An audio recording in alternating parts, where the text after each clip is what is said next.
Bom dia! Vamos continuar aqui ainda no capítulo 9. Vamos estudar a partir do verso 17, onde Ananias agora vai até Saulo, né, para poder fazer aquilo que Deus tinha orientado ele.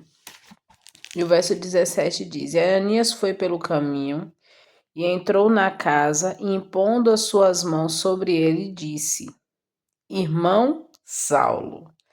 Que diferença, né, gente? Quando a gente entende o chamado de Deus, quando a gente aceita, a gente se submete ao chamado de Deus, a nossa opinião ela muda, porque a gente começa a olhar para as coisas com o olhar de Deus. E aqui esse termo, né, que ele chama Saulo de irmão, demonstra que Ananias já não tinha aquele medo, porque ele compreendeu a obra que Deus estava fazendo na vida de Saulo. Irmão Saulo, o Senhor Jesus, que te apareceu no caminho por onde vinhas, me enviou para que recebas a tua visão e sejas cheio do Espírito Santo. Então, ali Deus já estaria preparando Saulo para o ministério dele. E imediatamente lhe caíram dos olhos como se fossem escamas. E ele imediatamente recebeu a visão e, levantando-se, foi batizado. E, tendo recebido o alimento, foi fortalecido. E esteve Saulo alguns dias com os discípulos que estavam em Damasco. E imediatamente ele pregava nas sinagogas que Cristo é o Filho de Deus. Me chamou a atenção essa repetição 3 vezes do termo imediatamente para algumas coisas. Aqui fala que imediatamente os seus olhos foram abertos, né? Então a cura veio imediatamente. Imediatamente ele recebeu a visão e, levantando-se, ele foi batizado. Só depois disso, depois da cura, depois do batismo, depois que a cura espiritual foi feita, foi que ele foi comer. E ele recebeu o alimento e foi fortalecido.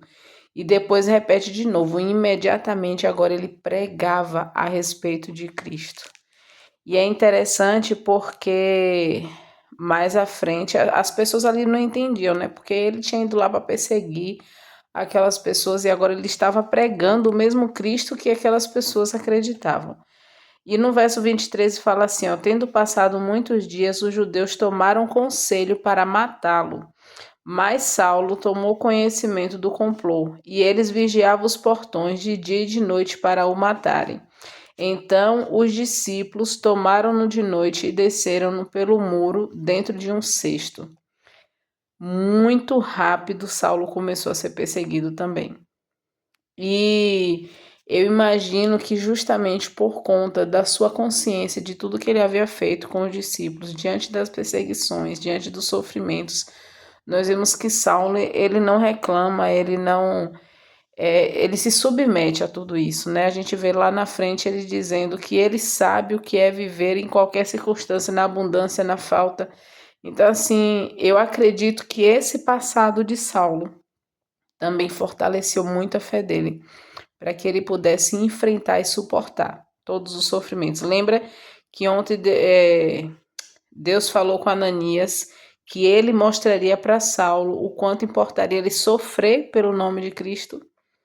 Então, Saulo ele já sabia, ele já foi preparado para esse ministério em particular. Não só ele sofreria, né? Nós sabemos que todos os apóstolos, todos os discípulos ali também sofreram. E quando Saulo chegou, verso 26, e quando Saulo chegou a Jerusalém, procurava juntar-se aos discípulos, mas todos o temiam, não acreditando que ele fosse um discípulo. Isso aqui é um alerta, gente, para nós, que já estamos na igreja, que já estamos na caminhada. E que muitas vezes as pessoas se achegam e nós duvidamos. Isso aqui não é duvidar do ser humano, isso aqui é duvidar do poder de Deus.